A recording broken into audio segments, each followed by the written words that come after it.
श्री गणेशाय नमः। ओम नमः शिवाय। स्वागत है दोस्तों आपका अपने चैनल पर और मैं हूं आचार्य दिव्या। आज हम बात करने वाले हैं राहु केतु के गोचर की। देखिए, राहु देव का जो गोचर है वो 30 अक्टूबर को होगा और राहु देव और केतु देव के गोचर के क्या परिणाम हो सकते हैं अलग अलग राशियों पर और लग्नों पर, यही सीरीज चल रही है। और राहु केतु के कारकत्व क्या होते हैं, कार्य क्षेत्र क्या होते हैं, इससे संबंधित एक वीडियो इसी चैनल पर उपलब्ध है। आप पहले उसे देखिए और फिर अपनी राशि और लग्न अनुसार वीडियो को देखिए। तो आज हम बात करने वाले हैं कर्क राशि और कर्क लग्न वालों के लिए राहुदेव और केतु देव के गोचर का क्या परिणाम आएगा। देखिए, कर्क राशि वालों, आपके लिए राहुदेव जा रहे हैं आपके 9th हाउस में यानी 9वें भाव में और केतु देव आपके 3रे भाव में जा रहे हैं। जैसा कि हम सब जानते हैं, 9वां भाव यानी भाग्य का भाव, धर्म का भाव होता है। तो राहुदेव भाग्य भाव में आकर क्या करेंगे, और वो भी मीन राशि में। तो सबसे पहले आपको ये बताऊं, मीन राशि जो कि जल तत्व की राशि है, राहुदेव जल तत्व में हलचल पैदा कर देंगे। यानी आपके मन में हलचल पैदा होगी, मानसिक परेशानियां या फिर मन का एक्स्ट्रा काम करना, मन में किसी सोच को लेकर विचार लेकर चलते रहना, ऐसा सब प्रभाव लेंगे राहुदेव। भाग्य में अचानक से बूस्ट भी आ सकता है, यानी उपलब्धियां भी मिल सकती हैं, क्योंकि राहुदेव अचानक से परिणाम देते हैं। और भाग्य स्थान में राहुदेव अगर आपकी कुंडली में अच्छे बैठे हुए हैं तो भाग्य का साथ दिलाते दिखेंगे आपको। यानी कई काम ऐसे होंगे जो भाग्य के भरोसे आपके पूरे हो जाएंगे। पब्लिक कनेक्शंस अगर आप चाह रहे थे पिछले काफी समय से, तो वो भी होते दिखाई दे रहे हैं। और दूसरा, 9वां भाव आपकी धार्मिक यानी आध्यात्मिकता का भाव होता है, पिता का भाव होता है। तो पिता की सेहत में थोड़े से उतार चढ़ाव दिखाई दे सकते हैं। आपके अगर दादाजी हैं तो उनकी सेहत में भी थोड़ी बहुत परेशानी राहुदेव लाएंगे। राहुदेव हैं आपको नई रिस्पॉन्सिबिलिटी दिलाना चाह रहे हैं, क्योंकि 9th हाउस में आपके भाग्य में राहुदेव आएंगे, आपकी यात्राएं धार्मिक कराएंगे, आपको धार्मिक प्रचार प्रसार करने के लिए एक नई जिम्मेदारी आएगी। यानी आप आध्यात्मिकता को, धार्मिकता को गहराई से समझने के लिए लालायित रहेंगे। आप चाहेंगे कि आपके धर्म की बातें जो आपके मन में चल रही हैं, आपकी सोच जो धार्मिक है, उसको आप पब्लिक को बताएं। एक तरह से गुरु तो नहीं बनेंगे, लेकिन आप किसी सामान्य विचार विमर्श में धार्मिक आपके विचार हैं, धर्म के बारे में आप क्या सोच रखते हैं, उससे आप आम जनता को अवगत कराएंगे। राहुदेव आपकी समुद्र पार की यात्राएं भी करा सकते हैं। और चूंकि उच्च शिक्षा का भाव भी होता है 9वां भाव, तो जो लोग उच्च शिक्षा करना चाहते हैं विदेश में जाकर, या फिर व्यापार के संबंध में विदेश जाना चाहते हैं, तो उनके लिए भी राहुदेव का ये गोचर काफी लाभप्रद रहे। देखिए, लाभ कितना होगा यह आपकी पर्सनल कुंडली पर भी डिपेंड करेगा। आपकी राहुदेव की दशा तो नहीं चल रही है, या फिर राहुदेव आपके कौन से भाव में हैं, आपके लिए कारक हैं या नहीं। तो इस तरह से राहुदेव के प्रभाव और भी प्रिसाइज रूप से हम बता पाएंगे। पर फिलहाल आपके भाग्य भाव में जो है राहुदेव का आना आपको थोड़ा बहुत तिकड़मी जरूर बना सकता है, क्योंकि मीन राशि जो कि बृहस्पति देव की राशि है और बृहस्पति देव स्वयं आध्यात्मिकता के देवों के गुरु हैं, वहां पर राहुदेव आएंगे तो धर्म में या आपकी मानसिकता में थोड़ा सा तिकड़मीपन लाएंगे। यानी कि आप किसी न किसी तरीके से अपना काम बनाने की सोचेंगे, फिर चाहे व्यवसाय हो या विदेशी वीजा लेने की बात हो, क्योंकि विदेश यात्रा आने वाले 18 महीनों में दिख रही है आपकी। वहीं अगर हम केतु देव की बात करें तो केतु देव आपके 3रे हाउस में जा रहे हैं। 3रा भाव है भाई बहनों का, मित्रों का, आपकी छोटी मोटी यात्राओं का। तो केतु देव आपके भाई बहनों से संबंधों में थोड़ी सी संभलने की चेतावनी दे रहे हैं, क्योंकि भाई बहनों के साथ रिलेशंस थोड़े से टूटते नजर आ रहे हैं। यानी कि आप अगर अपने भाई बहनों के साथ संयमित व्यवहार नहीं करेंगे, मित्रों के साथ, तो ऐसा लग रहा है कि आपके भाई बहन आपसे दूर होते दिखाई दे रहे हैं। केतु देव के इस गोचर से आपका दिमाग काफी स्पीड से चलेगा और आपको मल्टीपल रिस्पॉन्सिबिलिटी मिलने की संभावना है, क्योंकि केतु देव को सिर तो है नहीं, शरीर है, तो आपके पराक्रम भाव में जब केतु देव आ रहे हैं तो आपका पराक्रम तो बढ़ाएंगे, लेकिन दिशा निश्चित नहीं कर पाएंगे कि आपको आखिर किस दिशा में मेहनत करनी चाहिए। तो अगर आपने सही दिशा में मेहनत की, अपने मेडिटेशन पॉइंट को अच्छा रखा, धार्मिक जो चीजें हैं आप समझे और ध्यान वगैरह किया, तो आपको एक फोकस मिलेगा कि आपको इस दिशा में मेहनत करनी है और उससे लाभ भी प्राप्त होगा। हो सकता है मेडिटेशन, धार्मिक चीजें आपको दूसरों को सिखाने का मन करे, तो आप इसको सिखाएंगे तो भी धन कमाएंगे। और अगर YouTube वगैरह से या ऑनलाइन बिजनेस से आप लाभ कमाना चाहते हैं तो आने वाले 18 महीने आपके लिए काफी फायदेमंद रहेंगे। देखिए 9th हाउस के जो राहु देव हैं वो आपके कार्यों में फैलाव काफी देंगे, यानी अलग अलग तरह के काम आप करना पसंद करेंगे। लेकिन आपको क्या करना है, सही दिशा में सही सोच बनाकर छटनी करके जो आपके लिए लाभदायक काम है उन्हीं को करना है। टेक्नोलॉजी के बिजनेस में आप आगे बढ़ेंगे, कंप्यूटर का काम जो करते हैं वो लोग आगे बढ़ेंगे। और हेल्थ के पॉइंट ऑफ व्यू से बात करें तो आपका स्वास्थ्य,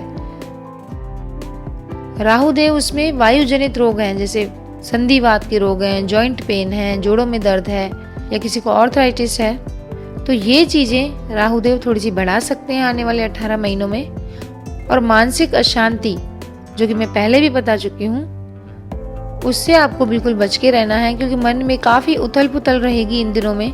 तो सही विचार पकड़कर उस पर काम करेंगे। और वीडियो के अंत में मैं उपाय बताऊंगी राहु देव के, उनको अवश्य सुने अपने लिए, तो आपके लिए गोचर काफी लाभप्रद होगा। अब बात कर लेते हैं सिंह लग्न की। तो सिंह लग्न और सिंह राशि जिन लोगों की है उनके लिए राहु देव 8वें भाव में जा रहे हैं और केतु देव जा रहे हैं आपके दूसरे भाव में। देखिए अष्टम भाव में राहु देव का जाना वैसे तो अच्छी चीज नहीं है, क्योंकि अष्टम भाव मृत्यु भाव है, गूढ़ विद्या का भाव है, अचानक से लाभ का भाव है। तो किसी भी चीज को आपको हल्के में नहीं लेना है, गंभीरता से लेना है, क्योंकि राहु देव आपको भटकाव काफी देंगे। जिन लोगों का मन ज्योतिष सीखने का है, गूढ़ विद्याएं सीखने का है, रिसर्च का है, अगर वो लोग इस दिशा में अपनी एनर्जीज को लगाएंगे, वास्तुशास्त्र जानना चाहते हैं या फिर किसी चीज में आप केमिस्ट्री में रिसर्च करना चाह रहे थे या तंत्र मंत्र विद्या सीखना चाह रहे हैं, उनके लिए आने वाले 18 महीने काफी अच्छे हैं। उस दिशा में राहु देव आपकी रुचि बढ़ाएंगे। तो अगर आप राहु देव का ट्रेंड जानकर तंत्र विद्या में अपने आप को माहिर करना चाहते हैं या रिसर्च के काम करना चाहते हैं, कोई नई विद्या सीखना चाहते हैं, तो राहु देव आपको परेशान कम करेंगे। क्योंकि 8th हाउस के कार्य अगर आप करेंगे तो आपको ये राहु देव मानसिक चिंता भी नहीं दे पाएंगे, क्योंकि 8th हाउस के राहु आपको कुछ न कुछ करते रहने की प्रेरणा देंगे। जो लोग तंत्र मंत्र विद्या में ज्ञान प्राप्त करना चाह रहे हैं या किसी मंत्र को सिद्ध करना चाह रहे हैं, उनके लिए काफी अच्छा समय है। ससुराल पक्ष से थोड़े बहुत विवाद होते दिख रहे हैं, या फिर किसी बड़े बुजुर्ग की ससुराल पक्ष में सेहत ठीक नहीं है, तो वहां से कोई चिंता का समाचार भी आपको मिल सकता है।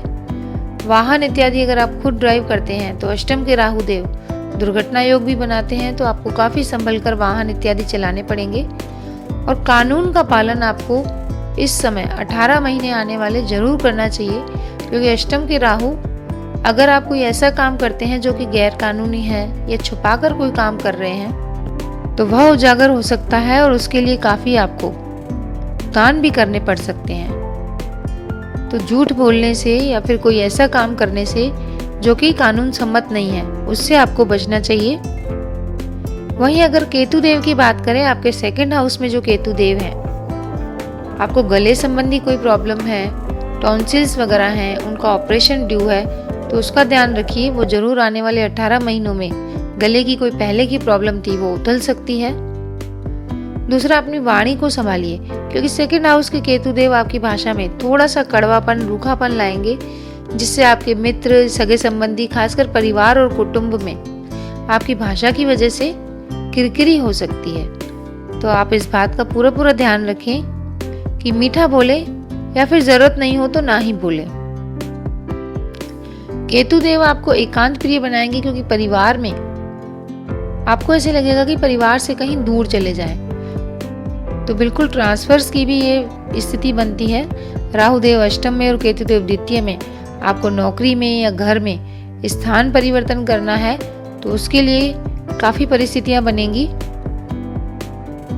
लेकिन अष्टम भाव के राहु देव अच्छा उनके लिए भी करते हैं जो लोग खनन के व्यवसाय से, यानी माइनिंग्स का जिनका काम है, जमीन के अंदर का, हीरे के व्यापारी हैं, गोल्ड के व्यापारी हैं, यानी धातुओं के व्यापारी हैं, या जिनकी खदानें हैं, उनके लिए काफी अच्छा ये समय है।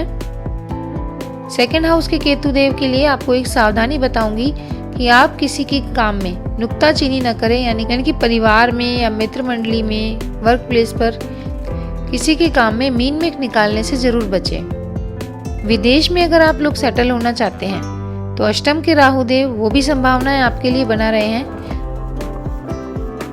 लेकिन विदेश में सेटल होने के लिए आपको फेयर यानी सही कागजात का सहारा लेना चाहिए। कोई रिस्क आपको नहीं लेनी चाहिए, क्योंकि राहु देव अष्टम में आके आपको बड़े बड़े सपने दिखाते हैं। अगर आपका फोकस भटका या भ्रम जाल में आप फंसे तो परेशानी भी अच्छी खासी खड़ी कर देते हैं। नींद में कमी भी आ सकती है आपकी इन दिनों में, और कोई ऐसी बीमारी जो कि पहले आपको नहीं थी अचानक से आ जाए, ऐसे भी संकेत ये राहुदेव दे सकते हैं।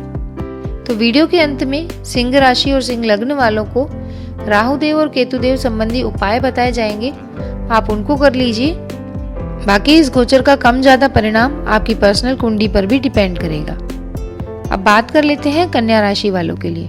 तो देखिए कन्या राशि वालों, राहुदेव आपके 7वें भाव में आएंगे और केतुदेव आएंगे आपके लग्न भाव में। तो राहुदेव आपके 7वें भाव यानी विवाह भाव में आ रहे हैं, जो कि स्पष्ट रूप से ये दिखा रहे हैं कि वैवाहिक जीवन में थोड़े बहुत आर्ग्यूमेंट्स रहेंगे। अगर आपकी अपने पार्टनर के साथ नहीं बन रही थी पिछले काफी समय से, तो सप्तम के राहु ऐसे लोग जिन्होंने तलाक के केस लगा रखे हैं उनका तलाक करवाने में सक्षम है। लेकिन अगर आपके वैवाहिक जीवन में कोई परेशानी नहीं है तो आप घबराइए नहीं। राहु देव थोड़े बहुत आर्ग्यूमेंट कराएंगे, विवाद कराएंगे, जो कि आपको अपनी समझदारी से हल करने हैं। और वीडियो के अंत में जो उपाय बताए जाएंगे उनको कर लीजिए। देखिए बिजनेस और व्यवसाय कोई लोग अगर नया करना चाहते हैं उनके लिए राहुदेव काफी अच्छी अपॉर्चुनिटी लाएंगे। लेकिन आप बिजनेस करें तो साझेदारी से उसमें काफी बच के रहें। लेकिन अगर पार्टनरशिप करनी ही है तो अपने पार्टनर के बारे में काफी पूछताछ करके फिर उसे अपने बिजनेस में पार्टनर लगाएं, क्योंकि राहुदेव के जो 18 महीने हैं पार्टनरशिप में बिजनेस के लिए तो आपको उकसाएंगे, लेकिन कहीं ये ना हो कि वही पार्टनर आपके बिजनेस के भेद खोल दे या फिर आपके बिजनेस को ले डूबे। तो इसके लिए विशेष सावधानी रखिएगा। आप बिजनेस नया करिए, उसे ऑनलाइन भी बढ़ाइए, क्योंकि राहुदेव टेक्नोलॉजी और ऑनलाइन चीजों को अपने बिजनेस में जोड़ने के लिए आपको काफी प्रेरित करेंगे और लाभ भी दिलाएंगे। तो पार्टनरशिप के साथ साथ ऑनलाइन बिजनेस में भी आप अपनी पार्टनरशिप जरूर करिए, लेकिन बिल्कुल सोच समझकर और संभल कर। देखिए लग्न के जो केतु देव हैं वह आपको कई क्षेत्रों में हाथ आजमाने के लिए प्रेरित करेंगे, यानी बिजनेस आप बदल सकते हैं, कार्य क्षेत्र आप बदलेंगे, नौकरी आपका मन करेगा नई करें, और नए काम के संकेत आने वाले नवंबर से लेकर अप्रैल तक आपको प्रेरित करेंगे। लेकिन आपको नया काम अप्रैल के बाद ही शुरू करना है। अप्रैल तक आप काफी संभल के रहें, जल्दबाजी बिल्कुल न करें, और जो नौकरी कर रहे हैं वही करते रहें। हमारी यही सलाह रहेगी आपके लिए। लग्न में केतुदेव का आना एक अच्छी बात यह है कि क्योंकि मोक्ष के कारक हैं केतुदेव, तो आपका कई बार अपने काम से, अपने जीवन से, अपने परिवार से मन उचट सा जाएगा। आप अपने आप की खोज करेंगे, मोक्ष की खोज में लगे रहेंगे। एक अच्छी चीज भी है, क्योंकि दुनियादारी और व्यवहारिक चीजें करके आप इतना उब जाएंगे कि थोड़ा बहुत आपका अध्यात्म में भी मन लगेगा। इंट्यूशंस आपके काफी अच्छे हो जाएंगे। सप्तम के राहु और लग्न के केतु आपको इंट्यूटिव बनाएंगे।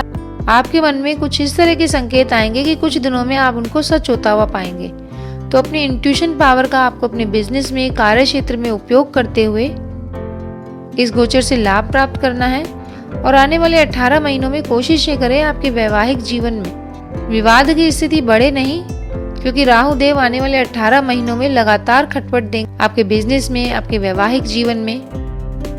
तो ऐसा अगर आपको लगे तो आप शांति से एकांत में बैठ के चीजों का मंथन करिए, क्योंकि जो उथल पुथल राहु देव लाने वाले हैं आपके करियर में या नौकरी चेंज वाली स्थिति में, उससे आप आध्यात्मिक होकर ही पार पा सकते हैं। तो अब समय आ गया है कर्क राशि, सिंह राशि और कन्या राशि वालों के लिए राहु देव और केतु देव के उपाय जानने के लिए। तो देखिए, राहु देव जैसा कि मीन राशि में जा रहे हैं, और मीन राशि होती है बृहस्पति देव की राशि, यानी देवताओं की राशि, विष्णु भगवान की राशि। तो आपको किसी भी मंदिर में सेवा करनी चाहिए, भगवान विष्णु के चरणों का ध्यान करना चाहिए, यानी अपने घर में ऐसी मूर्ति या फोटो रखें जिसमें भगवान विष्णु के चरण दबाती हुई लक्ष्मी जी हो। और आपको मंदिरों में दान आने वाले 18 महीनों में जितनी आपकी क्षमता हो, कभी चावलों का दान कर दिया, कभी पके हुए भोजन का दान कर दिया, या फिर आपने कभी श्रम दान कर दिया, मंदिर में साफ सफाई इत्यादि कर दी। यह काम करेंगे तो राहु देव और केतु देव के आने वाले 18 महीनों का गोचर आपको परेशान नहीं करेगा। दूसरी बात, समय समय पर अपने गुरु के दर्शन करने अवश्य जाइए। अगर आपके जीवन में कोई गुरु हैं तो उनके चरणों में माथा टेकने आपको जरूर जाना चाहिए। और गुरु नहीं है तो गाय की सेवा आप प्रतिदिन करें, प्रतिदिन नहीं तो गुरुवार को अवश्य करें, उसे रोटी खिलाएं, केला खिलाएं। तो ये उपाय करते रहिए और राहु केतु के गोचर से लाभ प्राप्त करें, ऐसी ही हमारी कामना है। वीडियो अगर पसंद आई है तो आप अपने मिलने वालों में शेयर करिए, लाइक जरूर करिए और कमेंट में लिखिएगा अगर आपके जीवन में इनमें से कोई भी घटना होती है। आपके कमेंट से हमें प्रोत्साहन मिलता है। ऐसे ही और जानकारीपूर्ण वीडियो में फिर से मिलेंगे। तब तक नमस्कार दोस्तों।